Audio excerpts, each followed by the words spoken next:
Abençoa-nos, Senhor, com esta porção da Tua palavra. Por isso te agradecemos e te rendemos graças todos os dias da nossa vida, em nome de Jesus. Amém.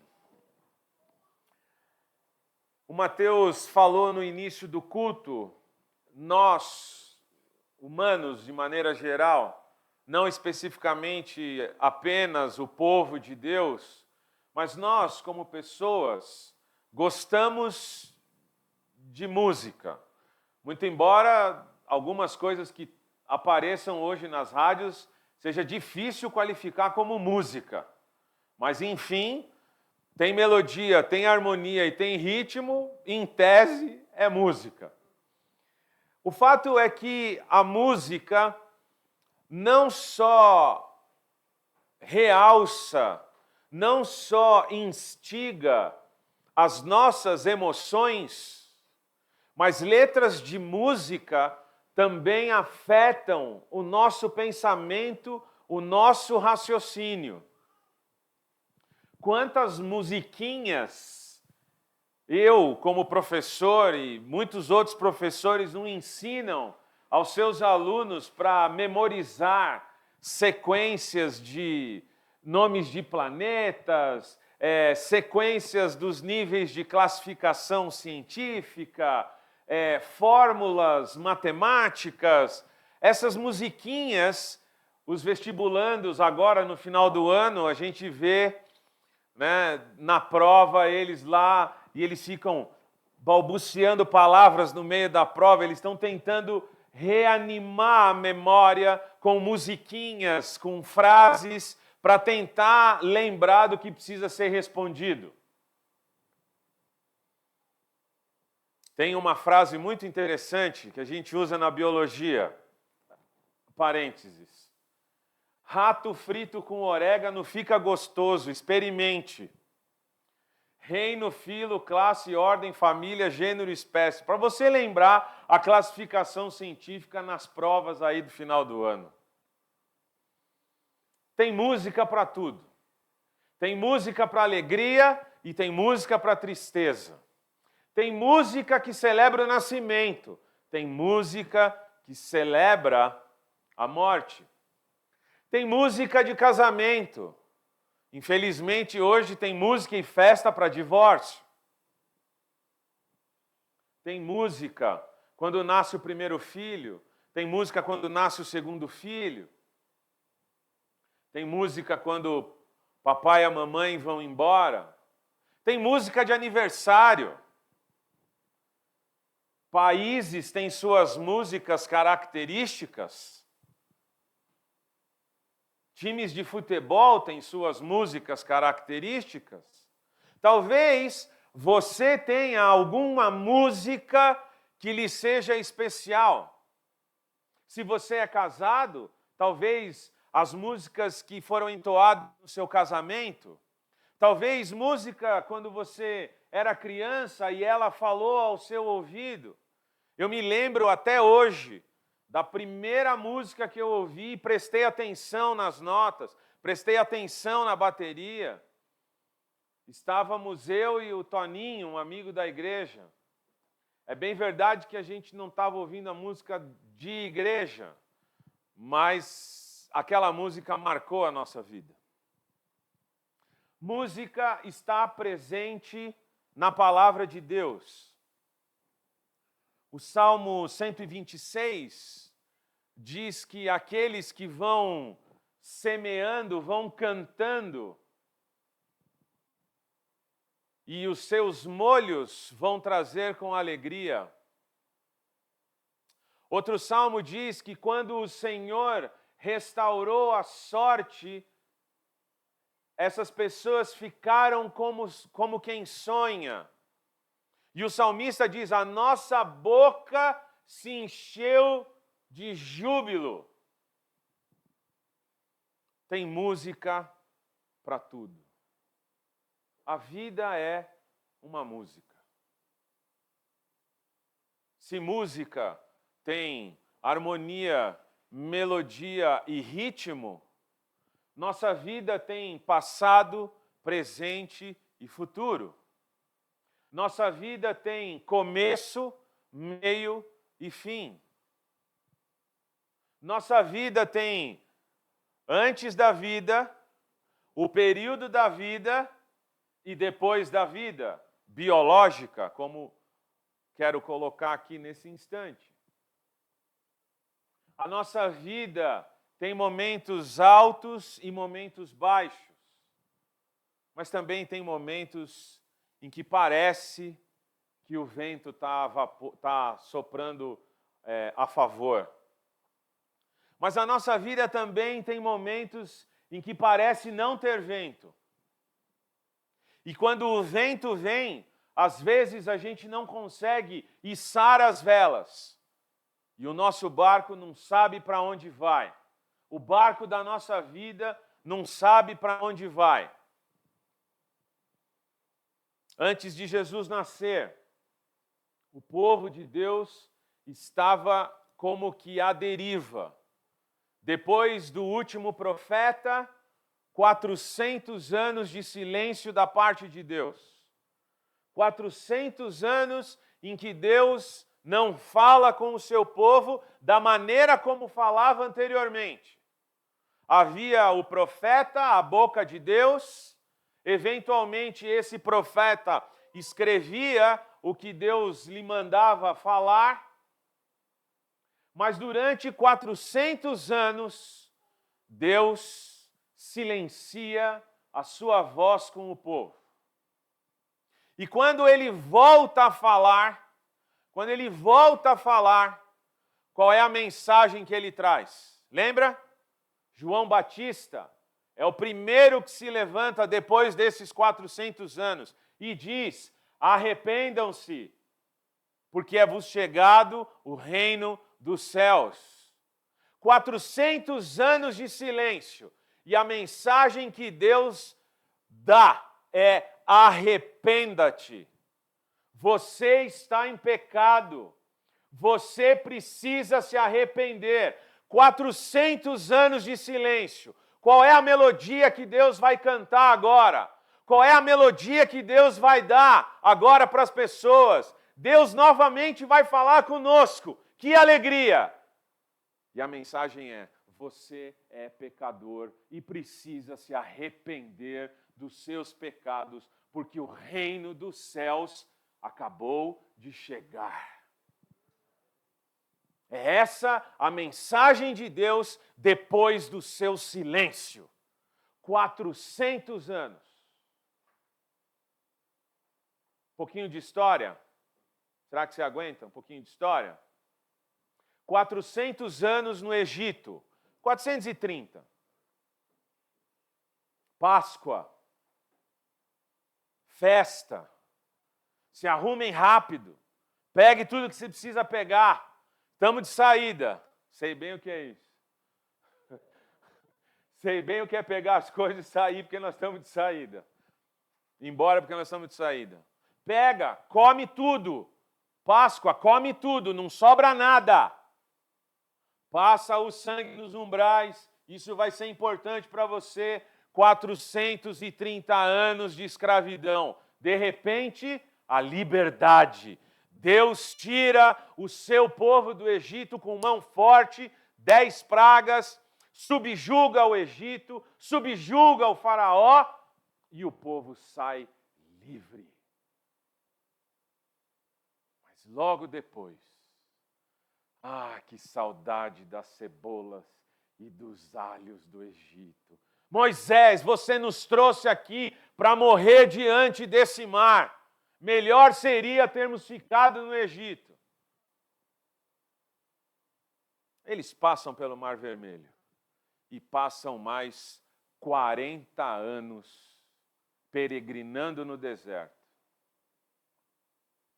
Aquela geração não entrou na terra prometida. Só 2 daquela geração, Josué e Caleb.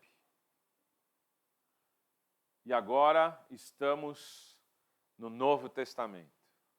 Vamos dar esse salto agora. 400 anos de escravidão, 40 anos de deserto e agora 400 anos de silêncio da parte de Deus. E Deus levanta um profeta e diz: arrependam-se, porque é chegado o reino dos céus. E por que é chegado o reino dos céus? O que haveria de acontecer para fazer com que esse reino dos céus chegasse até os homens? Deus continuou sendo Deus, absoluto, soberano, desde quando criou céus e terra, até aquele momento específico da história da humanidade em que Jesus nasceu. Deus continuou sendo Deus.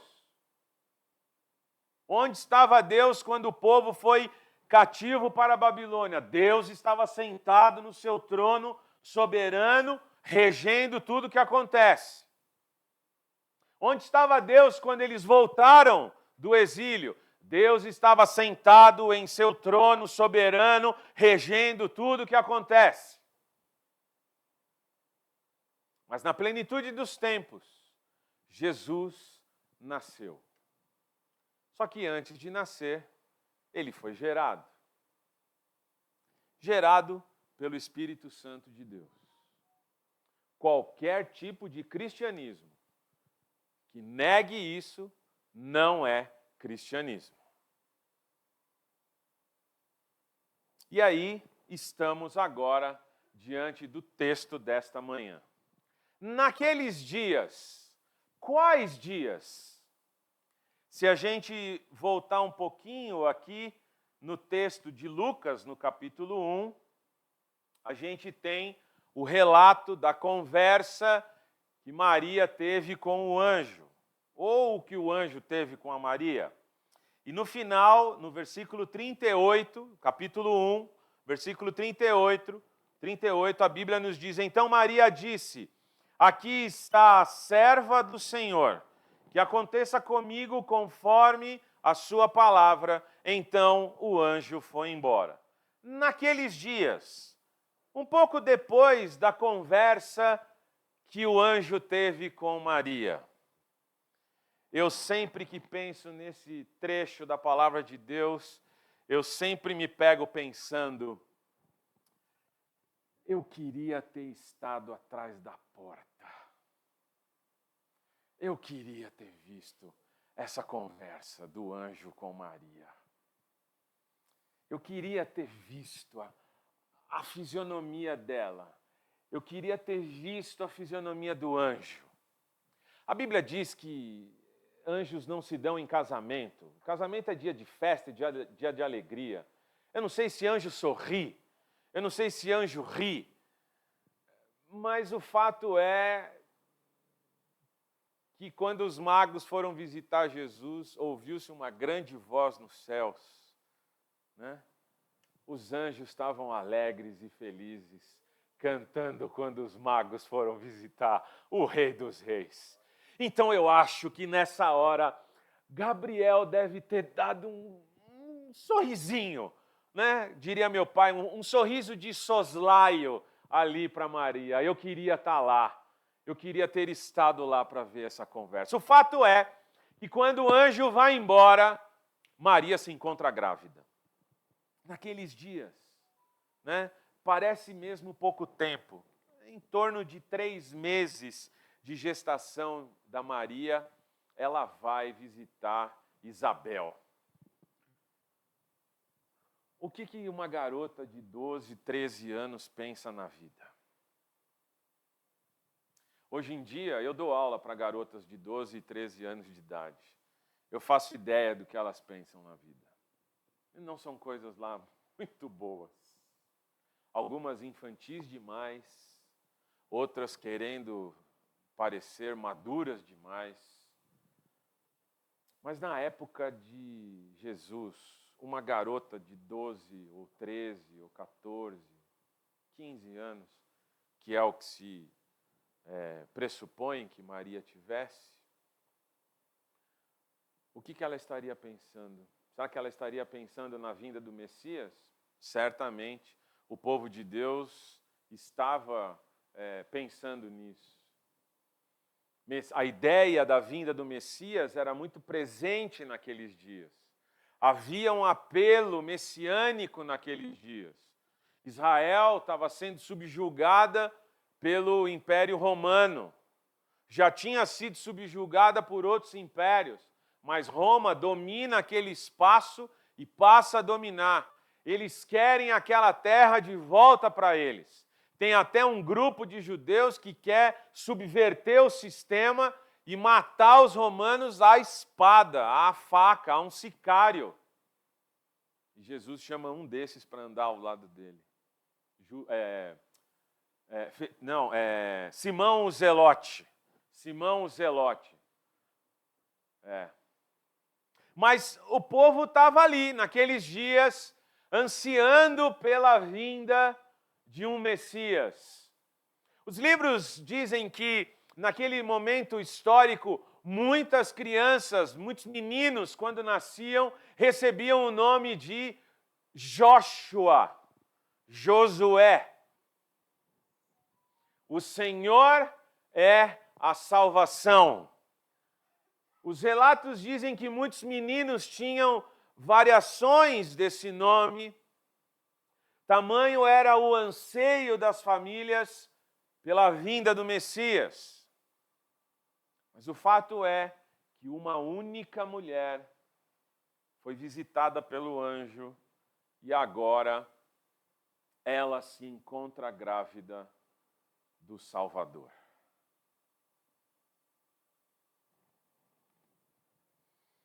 O versículo 39 ainda diz assim, depressa, Maria depressa resolveu ir à região montanhosa, lá em Judá, e foi até uma cidade.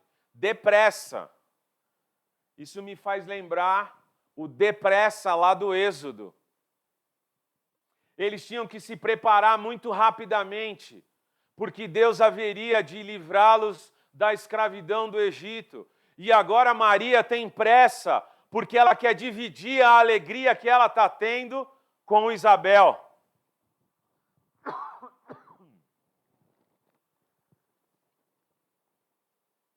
Naqueles dias, talvez ela tenha esperado a confirmação de que realmente estava grávida. Não por desconfiança, porque o texto diz que ela confiou na palavra do anjo. Talvez ela demorou um pouquinho, mas logo depois, naqueles dias, naquele momento, logo depois do anjo, ela depressa foi ver Isabel. Quando a gente tem uma notícia boa para dar para alguém, a gente consegue esperar? Será que a gente consegue manter a frieza de não falar, de não repartir, de não dividir a alegria de alguma notícia, de algum fato, de algum acontecimento? Imagina Maria, grávida do Salvador do mundo e dela mesma. Ela depressa vai para lá. É bem a verdade, e a palavra lá do grego também significa entusiasmo, diligência, e não só pressa. Maria foi entusiasmada em encontrar Isabel para conversar com ela. E aí o versículo 40 diz: entrou na casa de Zacarias e saudou Isabel. Pobre do Zacarias, ele entra na história só como dono da casa.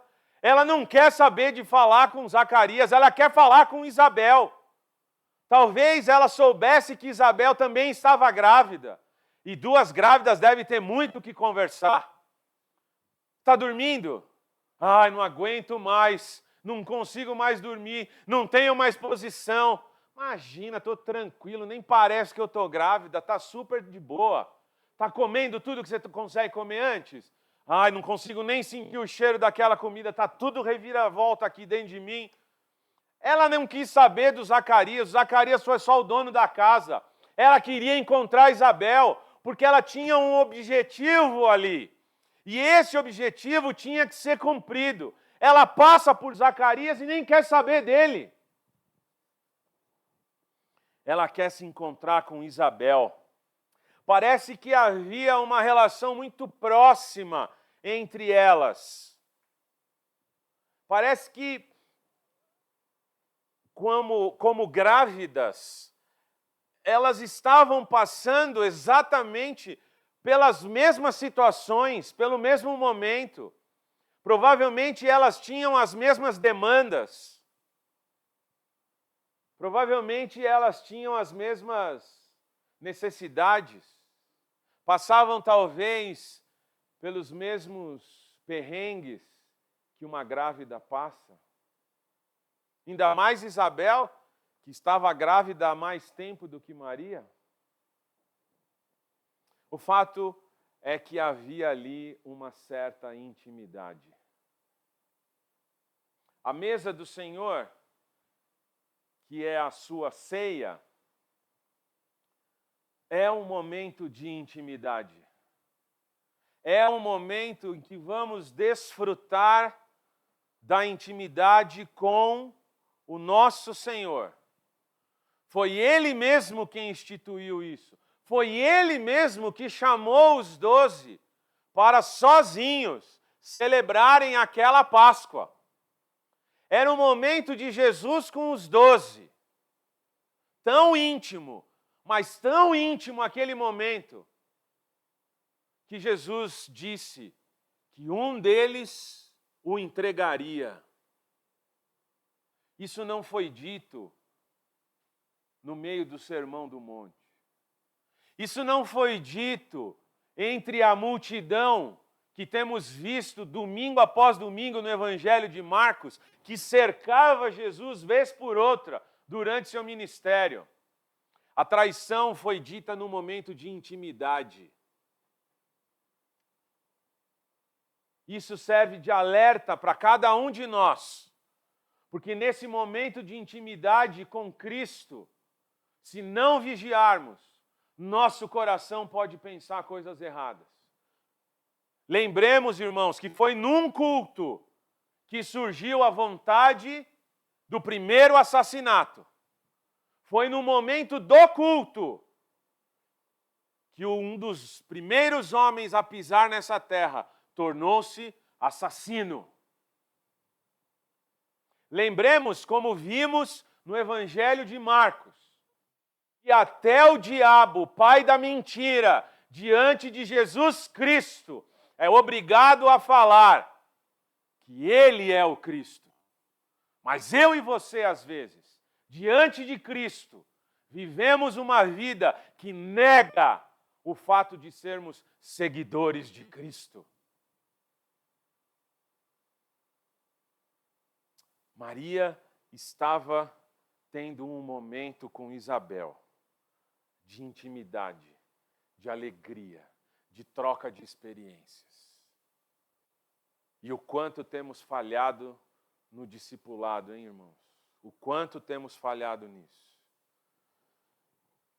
Que o exemplo de Maria e Isabel sirva como um direcionamento para nós. Versículo 41. Quando Isabel ouviu a saudação de Maria, a criança lhe estremeceu no ventre. Então Isabel ficou cheia do Espírito Santo. Veja que interessante. Essa palavra estremeceu é dar pulos de alegria. Coitada, uma criança de 6 meses, dentro do útero, tendo que dar pulos de alegria. É estremecimento mesmo, parece um terremoto que está acontecendo ali, né? Eu, apesar desse tamanho, isso aqui não é gravidez. Eu não sou cavalo marinho, que o macho que fica grávido. Mas eu posso imaginar. Já vi muita barriga mexer de um lado para o outro, assim, ó. Já vi muita barriga mexer de um lado para o outro, assim. As amigas da faculdade, quando estavam grávidas, elas paravam a aula no meio. Né? Davi, olha aqui, olha aqui. Aí estava lá no meio da aula de fisiologia humana, a barriga da moça, assim, fazendo assim, ó. Muito interessante. Mas aqui é uma coisa que pode passar desapercebido.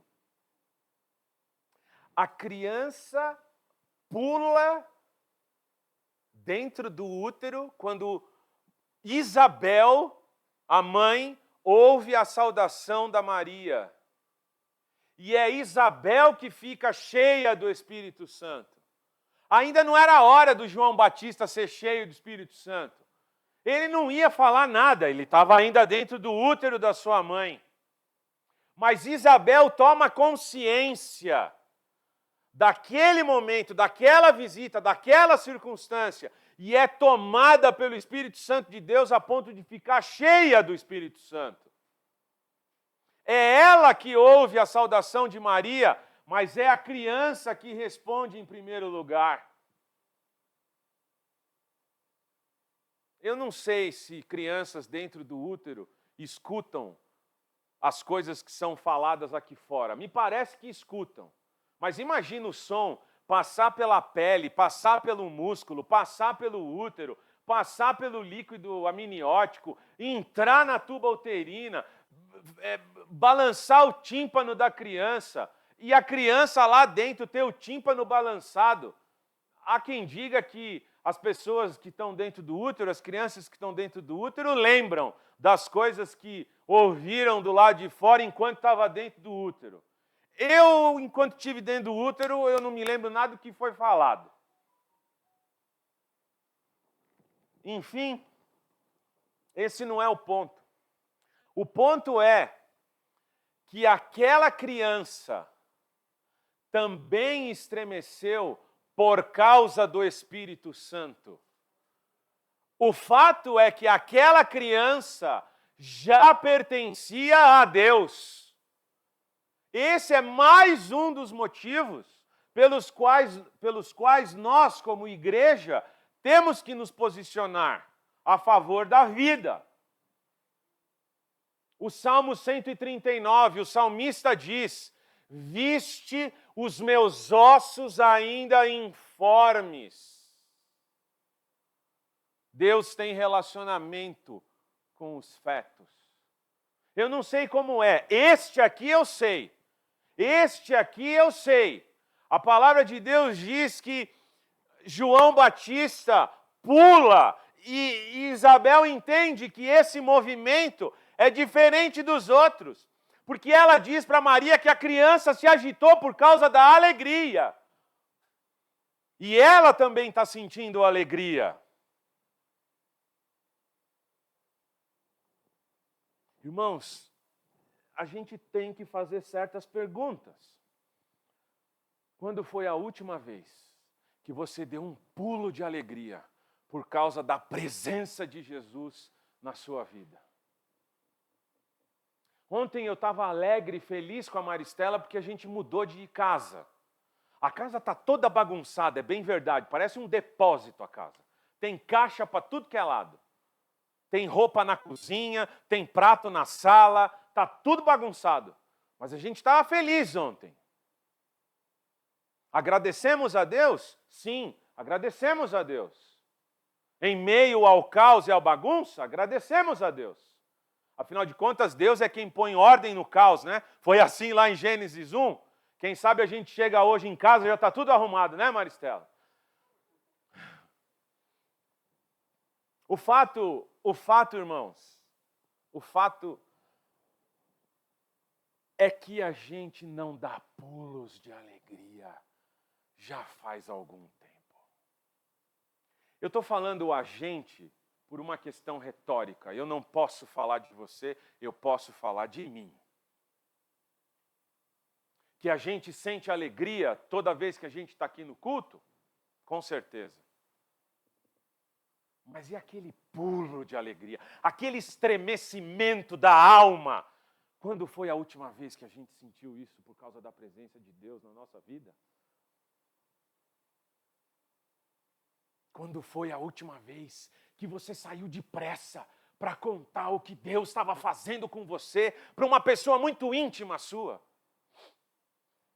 O texto aqui está falando que a criança pulou de alegria. E ela nem entendia o que estava acontecendo ainda.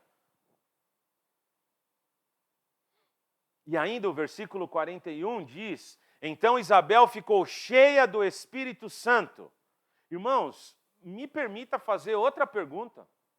Quando foi a última vez que você ficou cheio do Espírito Santo? Ah, foi no dia da minha conversão, Marcos. Dia da minha conversão, o Espírito me encheu e eu fui convertido. Ótimo. Mas aqui não é o dia da conversão de Isabel. Aqui não é o dia da conversão dela. Quando é que eu e você ficamos cheios do Espírito Santo a ponto de estremecer o nosso corpo? Ô Marcos, você é a favor das manifestações físicas? Não sou. Mas se elas vierem de Deus, como aqui, que venham. Que venham. A gente tem essa ideia, né? Não pode isso, não pode aquilo, não pode isso, não pode aquilo. E o que pode? Pode o que Deus quer que pode. Agora, como é que eu vou saber o que Deus quer que pode? Eu tenho que andar com Ele. Senão eu vou falar o que eu acho que pode e o que não pode.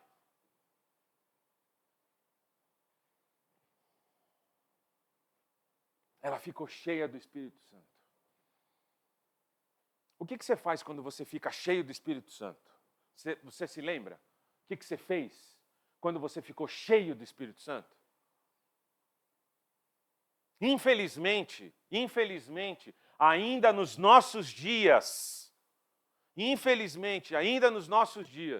tem gente que diz que fica cheio do Espírito Santo e sai rolando no chão, pulando em coluna de igreja, imitando cachorro, imitando outros animais, sai girando descontroladamente. O que você faz quando você fica cheio do Espírito Santo? Cheio do Espírito Santo, Davi sentava e escrevia músicas.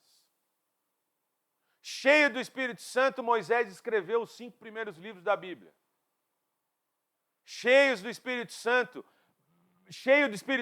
Isaías se viu quase como morto. Lembra o relato que ele faz lá?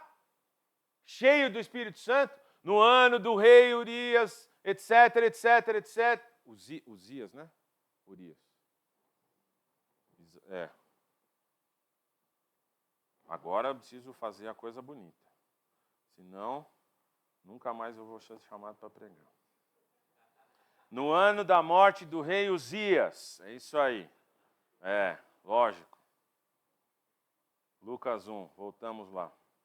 Naquele momento, Isaías se vê diante da presença de Deus de tal maneira que, cheio do Espírito Santo, sabe o que Isaías fez? Eu sou um homem de impuros lábios no meio de um povo de lábios impuros. Cheio do Espírito Santo, ele viu a grandeza de Deus e viu a sua vilosidade diante da santidade de Deus. Cheio do Espírito Santo, Pedro falou: Tu és o Cristo, o Filho do Deus vivo. Quando todo mundo falava que Jesus era como Elias, como algum dos profetas, não. Cheio do Espírito Santo, Pedro disse: Tu és o Cristo, o Filho do Deus vivo. É bem verdade que alguns instantes depois, sem o Espírito Santo, ele não queria deixar Jesus morrer na cruz. O que você faz quando o Espírito Santo enche a tua vida? Você canta, você ora, você escreve, você compartilha da palavra de Deus com alguém, ou você nem lembra mais o que você faz quando você fica cheio do Espírito Santo?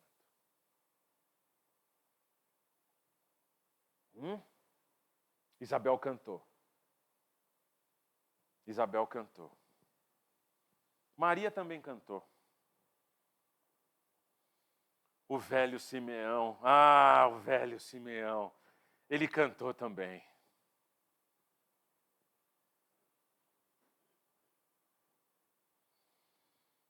Que Deus possa trazer à nossa memória o que a gente faz quando o Espírito Santo toma a nossa vida.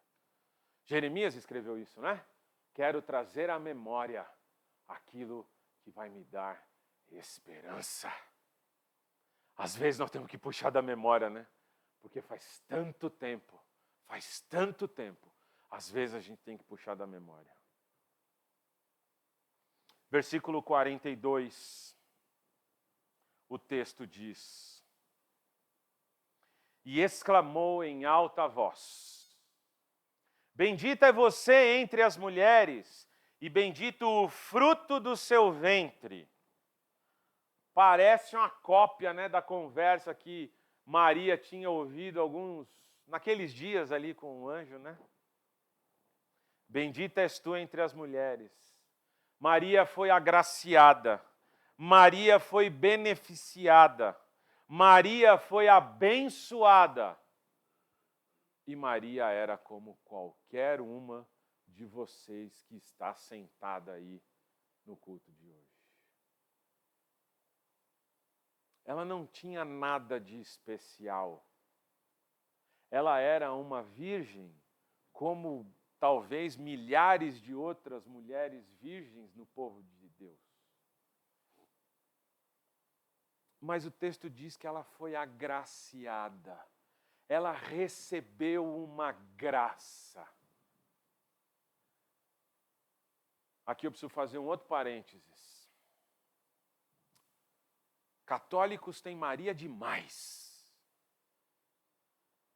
E evangélicos têm quase nada de Maria.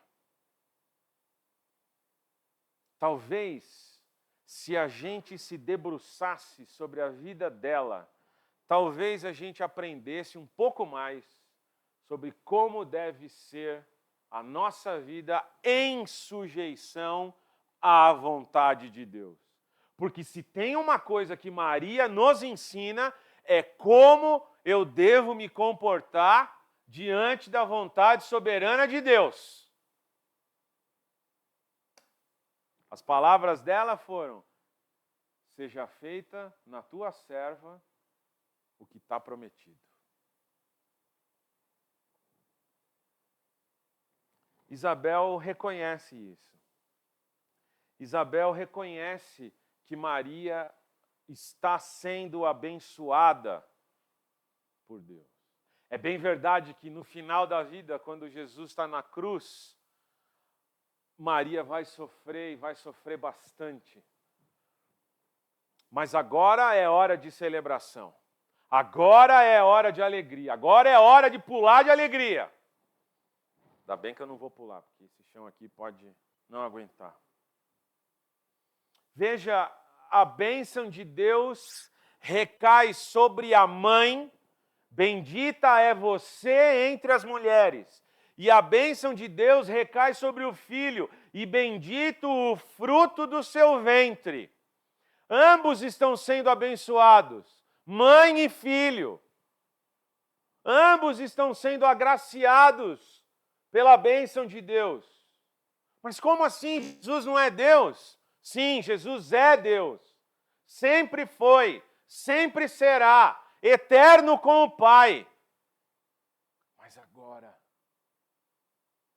esta pessoa da Trindade está sendo gerada no útero de uma mulher. E esta criança precisa ser agraciada com a bênção de Deus. Para que a gravidez corra tudo 100%. Para que na hora do parto, ainda que venha com dor, depois da dor venha a alegria. Essa criança precisa contar com a bênção de Deus, porque agora ela vai ser nutrida pela alimentação que essa mãe tem. Olha o que o cristianismo nos coloca. O autor da vida agora é dependente da alimentação de uma mulher. Os nutrientes que essa mulher come agora vão fazer parte do corpo do Salvador do mundo. O estresse emocional pelo qual Maria vai passar durante a gravidez, o Criador do mundo vai passar também.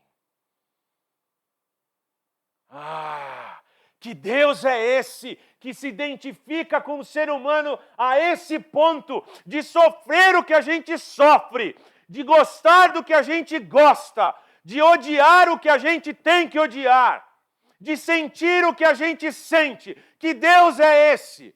Onde nós encontraremos um Deus que se mistura à humanidade perdida e pecadora, porque resolve amar o seu povo eleito de dentro dessa humanidade. Onde vamos encontrar um Deus assim?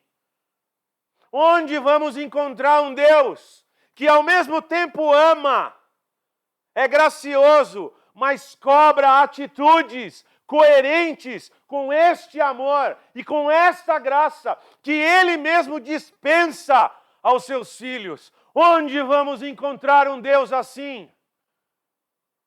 Que é como eu e você. Onde? Eu lhe respondo onde nós vamos encontrar um Deus assim. No útero de uma mulher. Nós vamos encontrar um Deus assim, concebido pelo Espírito Santo, mantido pelo Espírito Santo no útero de uma mulher. Ali está o Salvador do mundo. E ela é bendita por causa disso.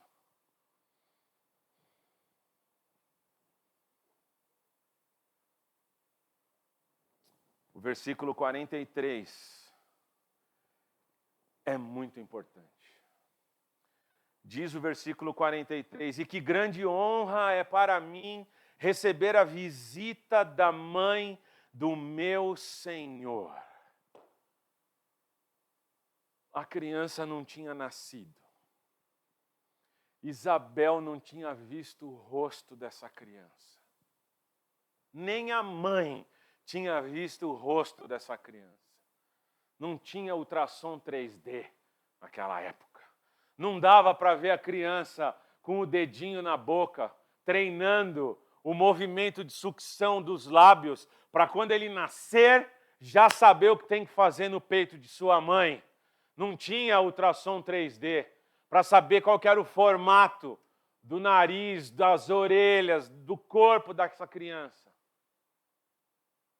Mas Isabel, cheia do Espírito Santo, recebeu o Senhor dela naquela visita de Maria, naquela tarde. E a visita foi... Maria chegou chegando, né? Já chegou chegando.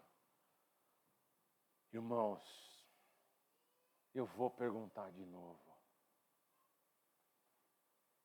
Quando é que você recebeu a visita de Jesus pela última vez na sua vida? Você entende o que eu quero dizer? Eu não estou falando que Jesus vai entrar na sua casa porque você é tão bonzinho que você vai abrir a porta. Senhor, pode entrar, eu deixo, a casa é sua. A casa é sua é força de expressão, né? Porque se eu não abro, ele não entra. Se eu não deixo, ele não entra. É só força de expressão. Vocês entendem o que eu quero dizer? Jesus está todo dia conosco, visitando a nossa vida. Mas às vezes a gente não percebe. A gente é como outra Maria e a sua irmã Marta. Lembra daquela história? Uma recebe Jesus, para o que está fazendo, senta aos seus pés e ouve o que ele está falando. A outra não. A outra continua arrumando a casa.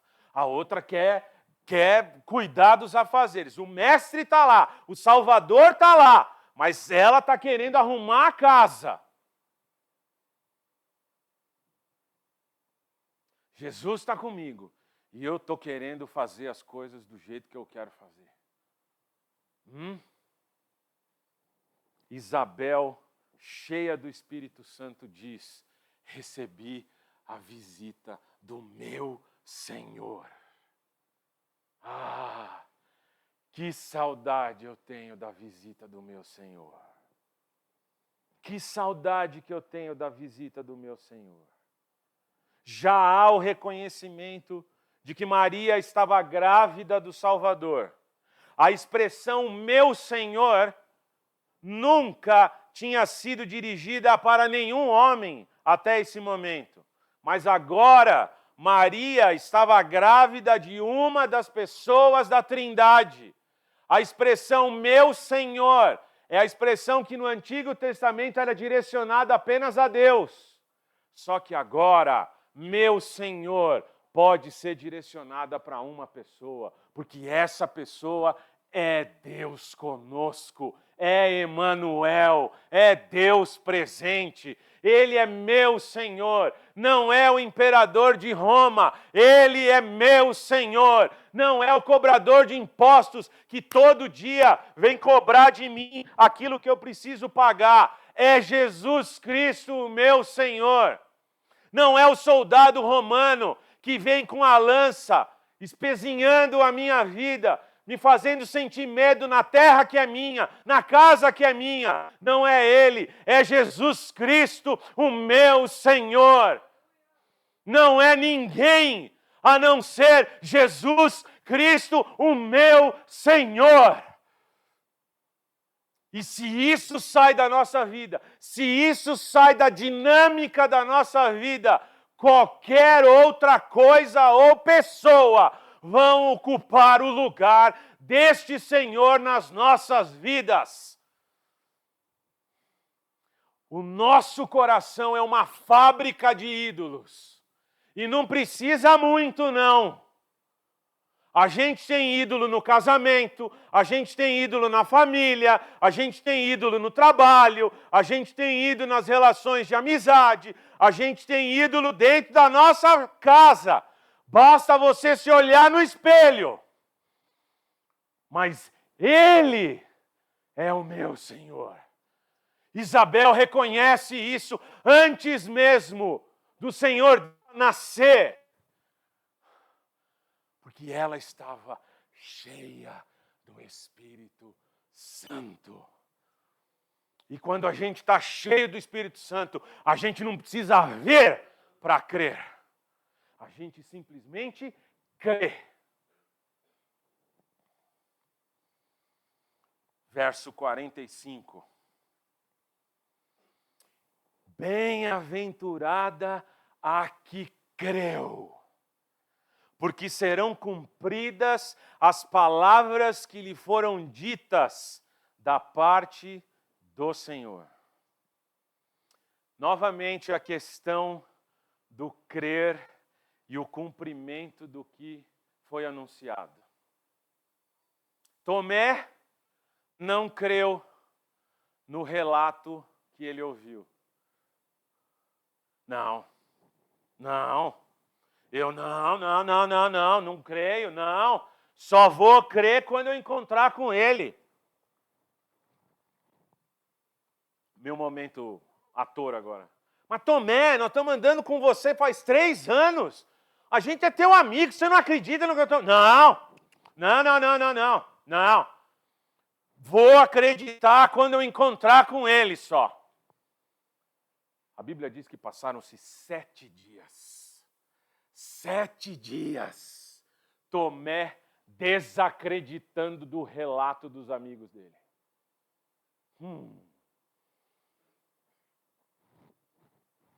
E aí Jesus fala uma coisa para ele interessante, né? Você creu porque você viu? Jesus diz, bem-aventurados aqueles que não viram e creram. É o que Isabel está falando aqui para Maria agora. É o que Isabel está falando, olha só, Isabel, bem-aventurada a que creu, porque serão cumpridas as palavras que lhe foram ditas da parte do Senhor. Irmãos, o que é que o Senhor tem falado para nós? O que é que o Senhor tem falado para nós? Ah, Marcos, o Senhor fala conosco através da sua Bíblia, eu sei. Mas o que Ele fala para você? O que Ele fala para você?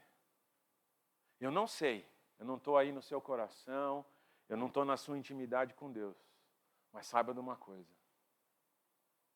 Se você crer no que Deus estiver falando para você, você será uma pessoa bem-aventurada. Porque aquele que se aproxima de Deus deve acreditar que Deus existe e é galardoador daqueles que o buscam. Você crê em Jesus Cristo? Então viva por esta fé. morra por esta fé. Porque sem fé é impossível agradar a Deus. Senhor Jesus, nós te agradecemos pela tua santa e bendita palavra. Senhor Jesus, te agradecemos, porque contigo podemos aprender desde a tua mais tenra idade nesta terra, encarnado, e aprendemos até hoje. Senhor, muito obrigado por esta porção da tua palavra. Muito obrigado, Senhor, pelo que falaste conosco. Ó Deus, que possamos aplicar diligentemente a tua palavra às nossas vidas. Fica conosco ainda no culto que lhe prestamos, na ceia que vamos ter contigo e com nossos irmãos. Te agradecemos por tudo, em nome de Jesus. Amém e amém.